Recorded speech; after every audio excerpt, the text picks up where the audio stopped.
শিলিগুড়ি নিবাসী শ্রী মাখনলাল সরকার সবরই প্রতীক্ষার মতো দীর্ঘ প্রতীক্ষা।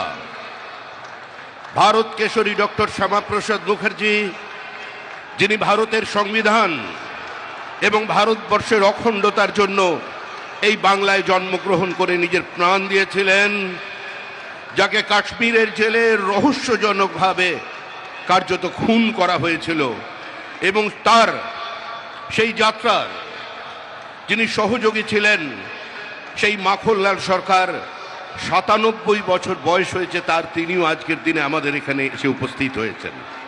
শ্রী মাখনলাল সরকার তারপরে দিল্লিতে একটি দেশাত্মবোধক গান গাওয়ার জন্য দিল্লি পুলিশ তাকে গ্রেপ্তার করে। কংগ্রেসের সরকার নিয়ে যাওয়া হয় বিচারালয়ে।